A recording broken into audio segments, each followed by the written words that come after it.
Yo guys, what's up? Sleepio here. Today I wanted to show you what is in my eyes the best solo PvE build in title update 3, I think is the patch called. So in the latest patch of Division 2. And yeah, as you can see already, it's a rifle build. And I will go in detail to why I run the pieces I run. And what guns and all, what I would recommend and how I would build that overall. I just wanted to mention as well that I will make a few more builds in the next days. I will make my raid build, that will be an AR PvE build. Then I also have a updated SMG PvP build, which is still pretty good, I gotta say. But you will see. I also have a AR PvP build that's coming a bit later, and then the LMG PvP build, sorry. I need to work on that a bit, but that's also coming at one point, and probably a one-shot build if it's still possible. So I have a lot of builds planned again for that patch, but I probably won't upload as many as last patch because not that much changed, you know. By the way, I will have gameplay in the end of the video. I guess I just do a level 4 control point or something. And yeah, if you want to see that, it will be in the end. So before we go into the build, let's start with the specialization as always. And with a rifle build, I'm obviously running sharpshooter. I get 15% more rifle damage from that, then also 25% headshot damage, 30% reload speed, and 30% increased weapon stability, reduced recoil, and faster reacquisition of targets. I don't know exactly what that means, but the weapon stability and reduced recoil is definitely, you can definitely feel it on rifles. To my guns. As main gun, I'm running a military MK17. As you can see, it has 55.7k base damage. And as talents, since it is a solo build, I am running Preservation. And that's the same requirement you need for Unstoppable Force. So Unstoppable Force and Preservation works pretty well together, because Preservation repairs your armor over time after killing an enemy. And when you play Unstoppable Force, you obviously want high armor to get more weapon damage from that. That also means that Preservation gives you more value since you have higher armor, right? So killing an enemy repairs 10% armor over 5 seconds. Headshot kills improve the repair. 10% with a body shot kill, and with a headshot kill, that actually goes up to 20%. So 20% of your armor over 5 seconds. And that's pretty insane for a solo player, right? There's another really good or pretty much essential talent to the build, but I will come to that later. It's a gear talent. Then as handling talent or passive talent, I have optimized. It gives me 15% weapon handling. I think that's better than Rate of Fire, because it changed the rifles a little bit, and I will show you what exactly they did right now. So before that patch, you could just spam rifles as fast as you can shoot, as fast as you can trigger with your finger, right? And right now, in that patch, in that update, if I just try to spam as fast as I can, it looks like that. And as you can maybe tell, that is not 275 RPM. So what I did is add an internal cooldown or something, so you can't click super fast. I guess it's to prevent macros. Obviously, you can still macro it if you just get the right timings. So right now, you have to figure out the right timings. Shoot a little bit slower. Like, click on the mouse slower and then figure out the right timing. And that will make you shoot faster than just full spamming on the mouse. So, to me, that's a little bit annoying. And I don't think that's needed at all. But yeah, I wanted to mention that change because on PC, you can definitely feel it. On console, maybe not as much. As a mods, I have a damage relief scope as optic. I only have that because it gives me a 3.4 zoom. So that means I can use the Nemesis as secondary. And I get 25% extra headshot damage from the passive talent of the Nemesis. We'll come to that in a second. But there's also a 20 round mag. I sadly don't have it. But if you have it, then definitely use that. And as underbarrel and the muzzle, I just have 10% accuracy. My secondary is, as I said, a Nemesis, and I only use that for the passive talent preparation. While holstered, gain 25% headshot damage when scoped with your current weapon.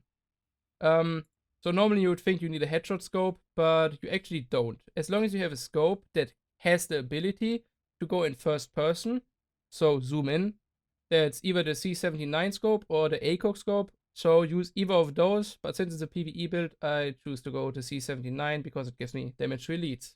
To my gear now. So as you can see, I have a 577 build. The 5 offensive is, it doesn't matter if you have 5 or more or less, but I mean, I have all the mod slots filled in, and I got 5 now because, I mean, normally you need 5 for Optimist, but since I run Preservation, I can go more or less. But the way I've set it up is that I just have 5, so I don't know, it doesn't really matter. If you can get more, fine. If you get less, also fine. But 5 would be ideal, I think. So to my mask first, and that one is something that I could improve. So I have a Gilagat mask with 14k health and 47% damage to elites. It can go up to 50%, but I didn't get that yet. And as you can see, both of the rolls are super high, like 14k health and then also 47% damage to elites. You never saw that before in the patch before that, right? So that's new, and that's because of the new recalibration system. I will not go too deep into that in this video because that's a video itself explaining the new recalibration system. But I feel like when that video comes out, most of the people already know how it works because there were videos about it even in the PTS. So I don't think I will make a video about that. So yeah, you can just get really high attribute rolls now on all your gear basically. So on the mask, you just want damage to elites, and as talent, you want hard hitting, which I don't have right now. That would be another 10% damage to elites, but yeah, don't have that right now. Then there's the mod, you have a utility protocol mod, and I modded that with a generic protocol mod with 3% headshot damage. My chest is a Fenris chest, and the only reason I have that is because it has 2 talents. So I have Unstoppable Force and Hard Hitting. You can either go hard hitting here or hardened, that's both alright. Unstoppable Force is pretty much essential though, because that's a big chunk of the damage you will deal. As attributes, I have skill power, weapon damage, and armor. The weapon damage is rerolled, so that's a pretty high roll as weapon damage. But you want skill power and armor though to do the 577 stats, right? So either cooldown reduction or skill power. I actually don't know if you can get cooldown reduction on the chest, but I think so. So one of those is fine, and then definitely weapon damage and armor. So health wouldn't be that good because, as I said, you want to stack armor, so armor makes sense. As mods, you have an offensive system mod, and I just have a normal offensive firearms mod with weapon damage, rifle damage, and damage to armor. My holster is a DH holster, and it's important that it's a Mora holster, because the Mora holster has a skill power attribute, it has a utility system mod slot, and it also has a passive talent. So as talent, you either want precise or devastating. Since I'm able to hit headshots most of the time with rifle, and that's what you want to aim for as well, I went for precise. If you're on console and you are not that good with hitting headshots, you can also go devastating. But rifle builds benefit from headshots, and the talent that I will show you later that makes this build so good is also based around headshots. So if you're not able to hit headshots consistently, then that build is probably not for you. As I said, you have a utility system mod, and I just put rifle damage in that one. If you don't have generic system mods like I do, I have a lot of them, then just put some more skill power for your cam launcher or whatever skill you are using. So that's not essential to the build. My backpack is a Gilagat Big Horn pack, just armor, cooldown reduction, and weapon damage here. Sadly, the weapon damage is super low. It could be up to 10%, but yeah, I had to reroll hardened here because it had something super useless here. So I'm just looking for a better Big Horn backpack with an attribute that I can reroll, right? The mods slot on the backpack are defensive system and utility protocol. So in the defensive system, I just have another generic mod with rifle damage, and in the protocol, I have another 3% headshot damage. So as you can see, most or all of my mods are generic mods. My gloves, and that's another important piece to the build, are the Overlord gloves because they give you 10% rifle damage. The attributes I have on those are just rifle damage and skill power. You need skill power on those gloves, otherwise you wouldn't be able to get 577. They can also roll with 2 offensive, but then you wouldn't have the 7 utility. Or they can roll with defensive, but then again you wouldn't have the 7 utility that you need. So on those gloves you definitely want rifle damage and a skill power, and then either devastating or precise. And my last piece are the Gilagat knee pads, another pretty essential piece to the build because of the talent. Entrench. And I had the talent in my first rifle build as well that I made when World Tier 5 came out. And I said that I prefer it over Patience, even though right now, in that patch, Entrench got buffed. Before, it repaired 5% armor per headshot. Now it's 10%, so the value got doubled. And Patience got nerfed, because now you need to be in cover for 5 seconds. Before the patch, it was just for 3 seconds. So most people thought Patience is better and Entrench is worse. I thought it's the other way around, or at least they are equal, right? And right now, Entrench got a huge buff and patience got a little nerf, so that makes entrenched by far the best, at least for a rifle build, because entrenched only works with rifle and marksman rifle. But if you play rifle builds, you definitely want entrenched, because that is just insane. You get 10% armor per headshot. I think there's a really short internal cooldown, but it's not even half a second, so you probably won't even feel that. As mods on those knee pads, I have a protocol and a system mod, both defensive, and again, I have headshot damage in the protocol and rifle damage in the system one. As skills for that build, I'm using the booster hive, as in most of my builds, just to run faster. If you don't want to use that, you can also use the jammer pulse, because that goes off faster, but it's basically completely useless. Like, it doesn't add anything to the build, it doesn't give you any buff. So for PvE, I would definitely prefer the boost dive, since you can run faster. And as second or main skill, I'm using the Chem Launcher Reinforcer mod, as always. And since they added those new mods, those auxiliary battery mods, I can just put one of those in, get plus 770 skill power. I think they go up to 900 something, but I don't have a god roll right now. And yeah, with that mod, I can get a ammo mod that requires 1500 skill power. And as you can see, my normal skill power is just 900. But with that battery mod, I can easily get the plus 4 ammo, which puts my ammo on 7. So that's pretty useful. But if you don't have all those generic mods that I have, you probably get well over 1000 skill power anyways.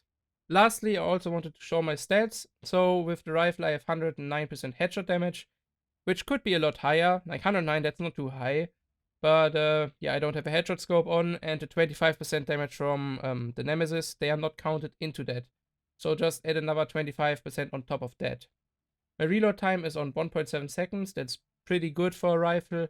And if you had that 20 bullet mag, then you would have 40 bullets and really fast reload time, so that would be pretty nice. Yeah, accuracy, stability, 25 and 30, that's alright. And weapon handling, I also have 15%, that's from the passive talent from my MK17. And now to the big damage numbers. So I have 21% all weapon damage and 50% rifle damage bonus. And my friend Witz has, I think he has 60% rifle damage bonus. He has a little bit better mods, and his roll on the gloves is a little bit better than mine. I only have 10%, I think he has more, but I'm not 100% sure there. You could also get a lot more weapon damage, because on my backpack, as you probably saw, I only have 2%. That could easily be 10 or even 12%. But yeah, the build is not completely finished yet, but it's alright, it's working pretty good, like 70% overall damage just as base. And then plus on the ropes and plus unstoppable force. That's a lot of damage. And then you also have the self-healing from entrench and preservation. So it's a build that does a lot of damage, and you also have a lot of survivability with those two talents. On top of that, I also have 62% damage to elites, which could be a little bit better if I had hard hitting on the mask, but yeah, don't have that right now. 62 is still not bad, but yeah, like 70 or 80 would definitely be better. And that's it. That's the build that I think is the best as a solo player. If I'm playing solo, I would definitely run that, but most of the time I have a group, so I will just play AR build, because with that build you actually have to get the kills for preservation and all that. And if you play in a group, you can't always get every kill, right? So for solo, I would definitely recommend that. As I said, I'm pretty sure it's the best build. I don't know. I don't see anything that's better right now. Obviously, it's based on rifle, so if you can't play rifle, if you're not good with it, then it's not the best build for you. But in general, I think that's what a solo player should probably run if he wants to survive a lot and also do a lot of damage. Thanks for watching. As I said in the beginning, I'm adding a control point on level 4 in the end, so you can see the build in action. Tomorrow I will have the updated SMG PvP build on my channel. If you're looking forward to that, then yeah, check out the channel tomorrow, I guess. So yeah, see ya.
you.